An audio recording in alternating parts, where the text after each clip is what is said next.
Long before the word God was spoken, before scriptures were written or temples carved, humanity turned to sound as its first language of healing.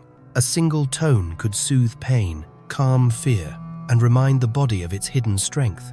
That memory has not vanished. It has only been buried, waiting for the right ears to hear it again. If you've found yourself here, listening to these words, it is not an accident. Across time and distance, vibration has a way of calling to those who are ready. The very fact that this sound has reached you suggests that some part of your field is already stirring, already remembering what was never truly lost. In the temples of Egypt, the sound was guarded like fire. Not everyone could chant it. Only a few initiates, trained in silence and presence, were permitted to breathe it aloud. They knew it was not just music, not just ritual, but a key one that could open the hidden chambers of the heart.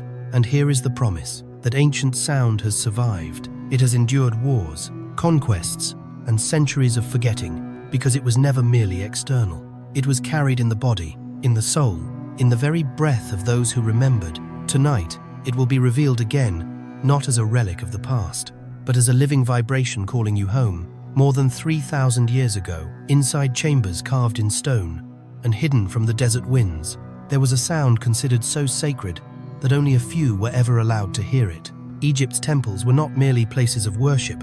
They were living schools, guardians of wisdom, and keepers of mysteries that we are only beginning to glimpse again. In those shadowed halls, the sound was never written down, never sung aloud for crowds. It was whispered into the soul of an initiate who had proven through discipline and silence that they were ready to face themselves. History tells us that nothing lasts forever. Kingdoms fall, libraries burn, and conquerors strip temples bare. But what survived wasn't stone or papyrus. What survived was vibration. Even when armies looted, the great houses of knowledge and flames devoured manuscripts, the sound slipped through the cracks of destruction.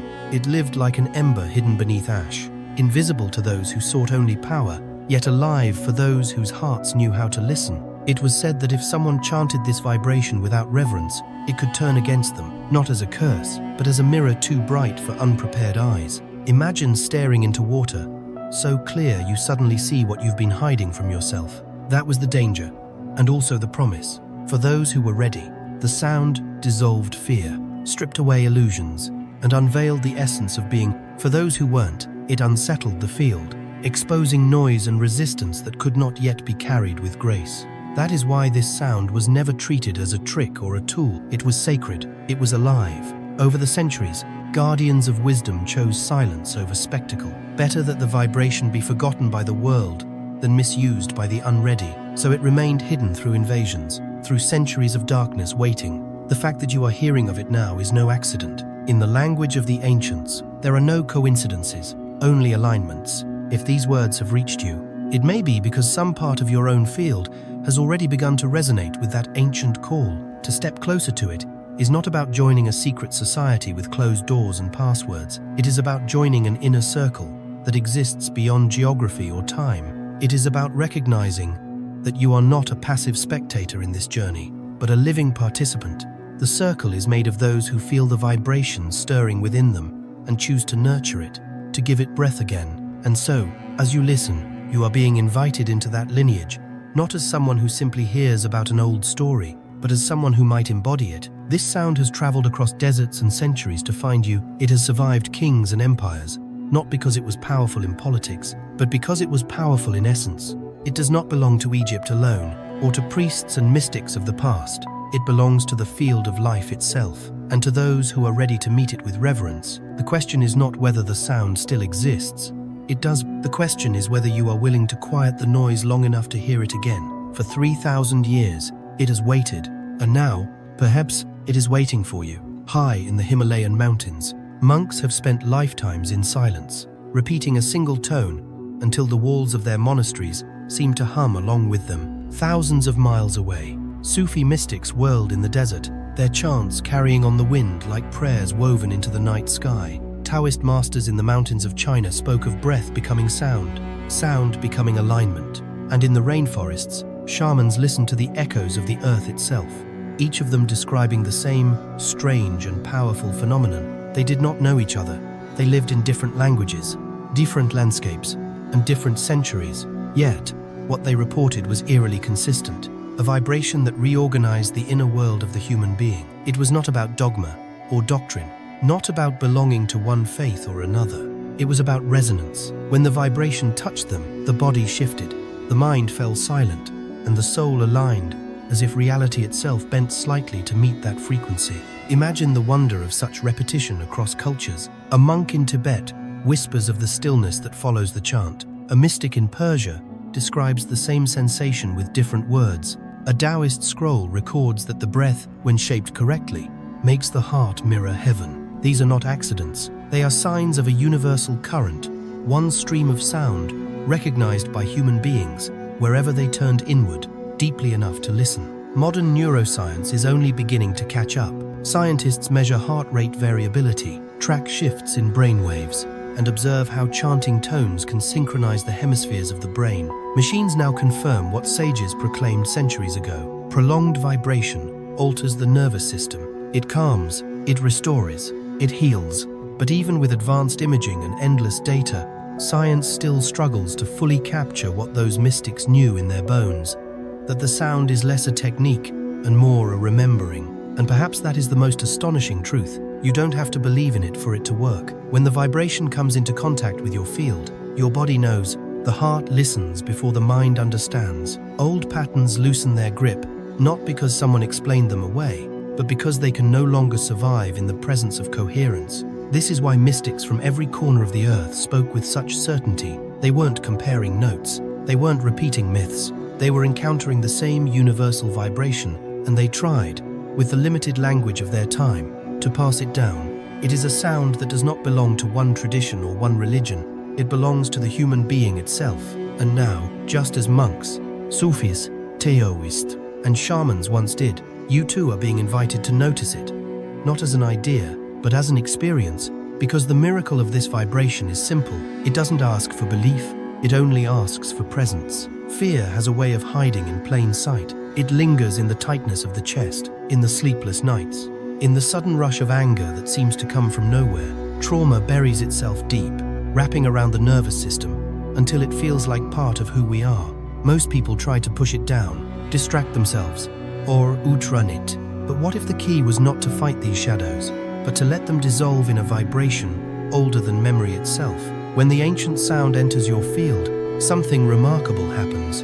It does not force joy or create a fleeting euphoria. Instead, it begins to reorganize the places inside you that have carried pain for years. Fear loosens, not because you wrestled it into silence, but because the vibration makes it incompatible with your being. Old memories may surface, but they rise only to release, like mist lifting off a river at dawn. What's left is not emptiness, but a quiet clarity, as if, for the first time, everything inside is exactly where it belongs. This is not belief. It is not suggestion. It is vibrational memory, a truth your body has carried since before words were spoken. The sound does not implant something new in you. It awakens what was always there, buried under layers of survival and conditioning. And when that memory re-emerges, you don't feel like someone different. You feel like yourself again. Those who practice regularly often describe subtle but undeniable shifts. The body feels lighter, as though it no longer spends its energy holding on to what hurts. Health begins to improve, not through magic, but because the nervous system is no longer locked in fight or flight. Intuition sharpens, guiding decisions with an ease that once seemed impossible. Toxic relationships fade, not through confrontation, but because your field no longer resonates with them. You stop chasing what drains you, and instead attract what aligns. What makes this process so comforting is its gentleness. Healing does not arrive as thunder or fire.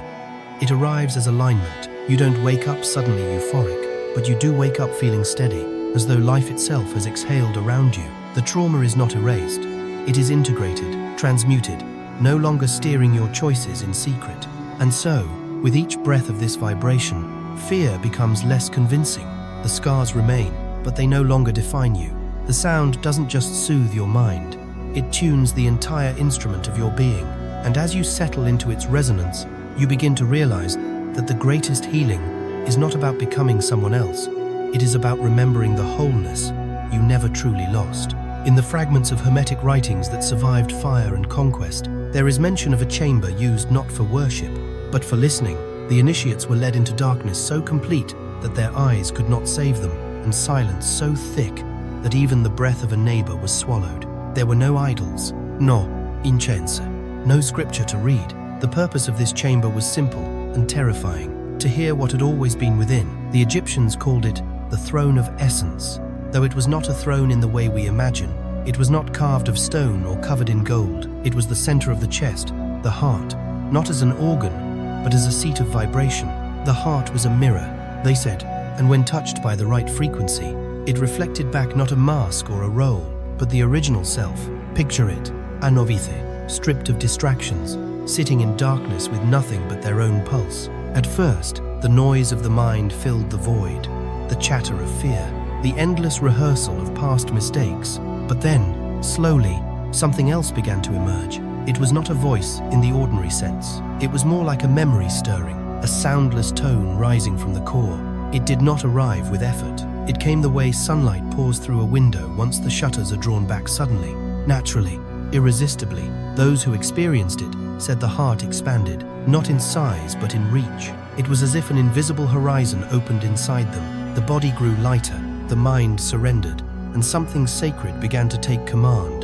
The mirror of the heart did not show visions of gods or promises of paradise. It revealed the essence, pure, uncorrupted, untouched by the world's conditioning. That was the power of the throne of essence, to strip away illusions and place the seeker face to face with who they had always been. This was why the sound was considered too holy to be performed outwardly. It was not meant to impress an audience or mark a ceremony. Its purpose was not spectacle. It was transformation. When the heart resonated, when the mirror shone clear, the initiate crossed a threshold that could not be undone. Their dramas lost weight, their identities loosened, and their separation dissolved into a recognition of belonging. And here lies the paradox.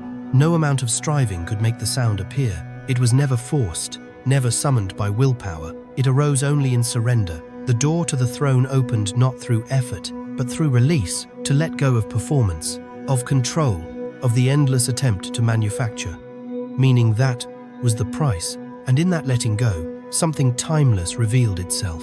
The ancients knew that what the heart mirrored could never be contained in words. It was not a new self to be attained, but the original self rediscovered, and that is why they guarded the practice so carefully. Not because it was fragile, but because it was powerful, too powerful to hand to those who were not ready to see themselves without disguise. In the end, the throne of essence was never locked. It was always there, waiting in the silence behind the noise. It only required the courage to sit still long enough to let the heart sing again. And when it did, the seeker discovered that what they had been chasing outside was already pulsing inside, reflected in the mirror that had been waiting all along. Every human being is born carrying a kind of music that no one else can duplicate.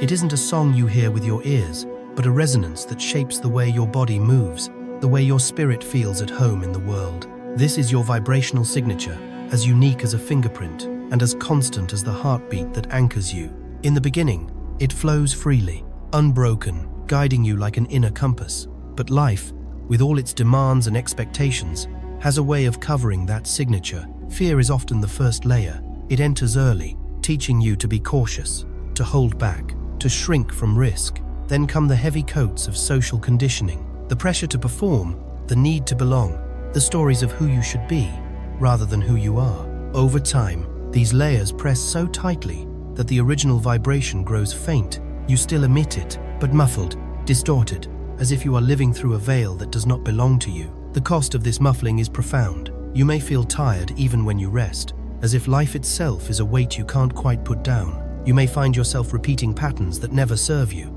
choosing partners who wound you, jobs that drain you, habits that pull you further from your center. Sometimes it shows up as a sense of emptiness, an ache that nothing external can fill, not because something outside is missing, but because what vibrates inside has been stifled. The sound that comes through the lineage of Thoth was never intended as a quick fix for these symptoms. It doesn't treat exhaustion the way coffee does, or soothe pain the way a distraction might. It works at the root, at the level of your vibrational identity. When this sound enters your field, it doesn't add anything new. It clears what doesn't belong. It strips away what fear and expectation have built up, until what remains is the signature you were born with. This process can feel like both a loss and a homecoming. As the old layers collapse, certain relationships or situations may fall away. You may no longer tolerate environments that once seemed normal. because their frequency simply doesn't match yours anymore. And yet, in that shedding, there is a recognition that feels deeper than relief. It feels like truth. It feels like breathing clean air after years of inhaling smoke. The awakening of your vibrational signature is not a performance. It doesn't require you to become someone different. It requires you to remember who you already are, beneath the weight of fear. That is why the ancient sound is so potent. It bypasses the surface noise and speaks directly to the field. It does not negotiate with your conditioning. It reminds your essence of its own original tone. And once reminded, the essence will not forget. This is why people who encounter the sound often describe it as life-changing. Even if they can't explain why, something shifts in the background, like a compass quietly correcting its direction. You walk into the same world, but it feels different, lighter, clearer, more aligned, and in that alignment, you begin to recognize yourself again. Not the self you've been told to be, but the self you always were. That is the promise, hidden beneath fear. Your unique vibration has never left you. It has only been waiting to be heard. And when it is, the life that once felt scattered begins to harmonize, one note at a time, until the whole song of your being plays again, without distortion. For centuries, seekers spoke in riddles, guarding a secret they feared the world might misuse. They wrote of a sound that was not really a word, a sound too simple to be invented, and too powerful to be reduced to meaning. Tonight, the veil lifts. That sound is Hu. Hu is not a chant you repeat to please your mind, nor a formula to bend reality to your will. Higher is the breath of essence, the vibration carried on the air. You exhale when intention fuses with presence. It does not begin in the throat, the way ordinary words do. It rises from the core, passes through the chest, settles in the belly, and spreads into the whole field around you. When sung with awareness, Hu is less about sound waves and more about remembrance.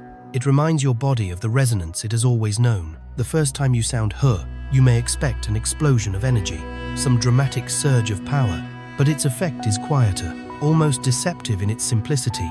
You feel knots in your chest slowly unravel. The restless spin of the mind begins to slow, like a wheel losing momentum. A warmth spreads across your sternum, as if someone has opened a window inside and let light pour in. There is nothing forced about it. The sound does not hammer away at you. It reorganizes gently, steadily, until the parts of yourself that were scattered find their rhythm again. That is why ancient Sufi mystics called Hu the breath of essence. They guarded it not because it was fragile, but because it was transformative. To them, Hu was not poetry. It was literal. The exhale charged with Hu carried the vibration of truth into the body and outward into the world. To chant it without presence was to miss the point entirely, but to chant it with sincerity was to open a channel where energy, mind, and heart could move together. The Hermetic schools agreed. They preserved Hau within their initiations as a threshold practice, a sound used not to decorate ceremonies, but to open inner chambers. Students would be led into silence, taught to still their bodies and focus their breath. Only then, when their attention was anchored in the heart, would they be guided to sound Hu not loudly, not as performance, but as a continuous thread of vibration. In that thread, the body would remember. Modern listeners sometimes struggle with the simplicity of Hu. They ask, how can just 2 letters carry such weight? But this is precisely the point. Hu is not a code to be decoded. It is not language. Its power lies in what it bypasses. It slips past the intellect and speaks directly to the field of the heart. The rational mind may argue, but the body recognizes. The vibration is not new.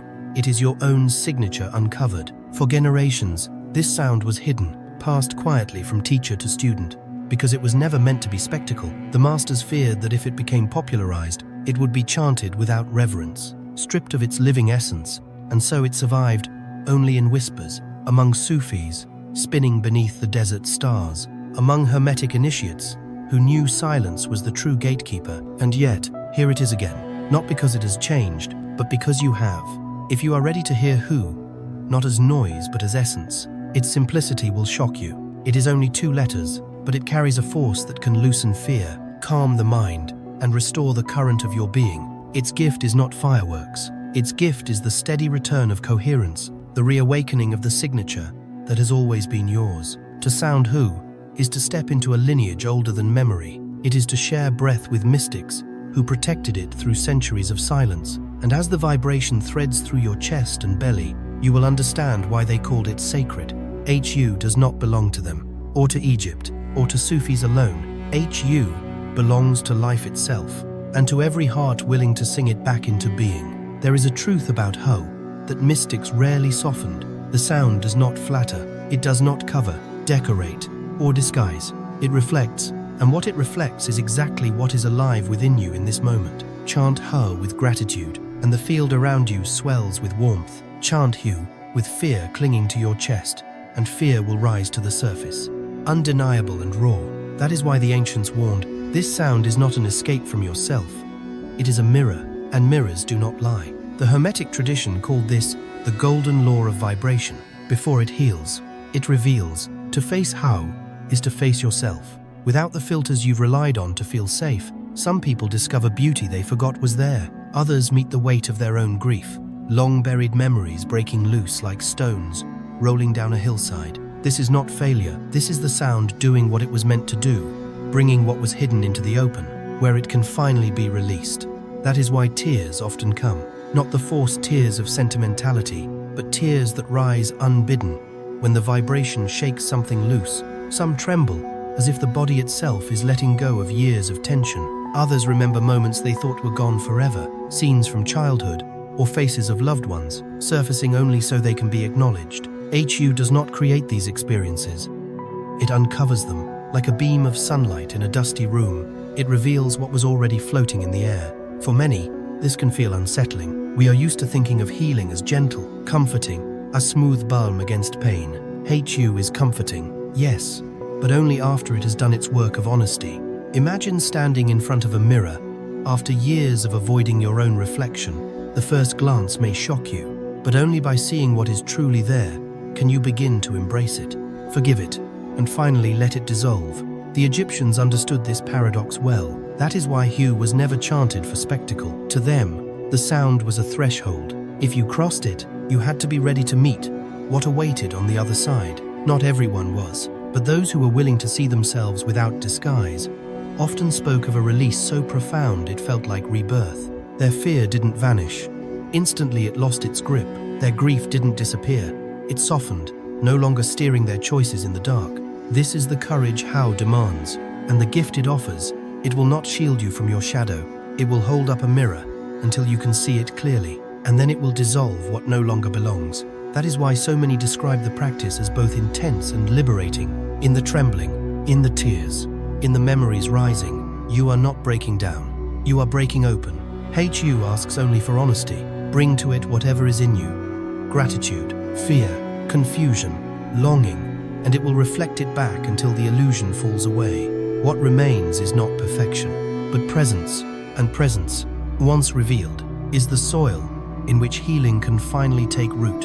For all the mystery surrounding HU, the practice itself is disarmingly simple. You don't need sacred robes or a hidden temple. You don't need to disappear into the mountains or live in silence for decades. What you need is 7 minutes a day, and the willingness to show up with sincerity. That is the heart of the reset plan, passed quietly through mystics for generations. It begins with the breath. Sit where you are comfortable on a chair, on the floor, even outdoors. If you can, let your spine lengthen, not rigid, but alert, as if preparing to listen with your whole body. Inhale gently for a count of 4, hold for 2, and then let the exhale carry the sound. Ho. Allow it to ride the breath rather than forcing it. You'll notice that when you release Hu this way, it rolls naturally through the chest and down into the belly. That is where its work begins. Continue this rhythm for 7 minutes. It may feel long at first, but the steadiness is important. HU needs time to thread itself through the knots of the body, to settle into places the mind cannot reach. If thoughts intrude, and they will let them pass without struggle, bring your attention back to the sound as it vibrates in you, not as something you are producing, but as something you are remembering. When the 7 minutes are done, do not rush. Sit in silence for 3 more minutes. This stillness is as important as the chanting. It is the space where the vibration integrates, where your field begins to reorganize itself around the coherence HU has set in motion. You may notice warmth in your chest, tingling in your hands, or even tears. You may notice nothing at all. Either way, the sound is at work. Trust the silence to do what words cannot. Repeat this practice for 7 days in a row. The ancients taught that a field reshapes itself, not in a single burst, but through steady repetition. 7 days is long enough to begin a repatterning of your energy. Many people report subtle shifts. A decision that once felt heavy becomes clear. A relationship that drained them begins to lose its pull. The constant background hum of anxiety softens into quiet. These changes don't shout. They arrive like a friend you didn't notice, had walked into the room until you realized you felt lighter. By the end of the first week, you may find that Hiju continues in you. Even after you've stopped chanting, it lingers in your breath, in the pauses between your thoughts, in the way your presence is felt by others. Some describe it as carrying a magnetic quality, an aura that draws people in not because of what you do, but because of what you radiate. That is the sign of coherence. The field reorganized and broadcasting a clearer signature. The beauty of this reset plan is its accessibility. 7 minutes, 7 days. No elaborate rituals. No need to understand every layer of ancient teaching. Just a practice that threads through the body, clears the noise, and reminds you of who you are beneath the weight of fear. If you can commit to these 7 days, you give the sound permission to write itself back into your being. And when that happens, life begins to shift, not with spectacle, but with alignment. You make clearer choices, you carry a lighter heart, and without effort, the world around you starts to respond to the vibration you now embody. That is the promise of How. Not that it changes life for you, but that it changes you for life. There comes a point in the journey with HU when the sound no longer feels like something you do. At first, it is a practice. You set aside minutes each day, focus on the breath, and release the tone into the quiet. You measure the rhythm, you notice the sensations. You remind yourself to stay present. But with time, something subtle begins to shift. How stops being an exercise.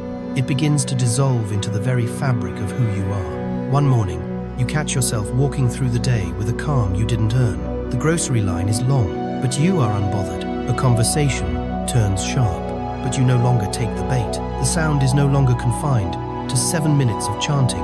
It has become the backdrop of your awareness. You are no longer practicing Who is practicing you. This transition is liberation. When Who becomes a state, you no longer search for alignment. You radiate it. Others can sense it before you speak. They describe you as steady, magnetic, even luminous, though you may feel ordinary inside.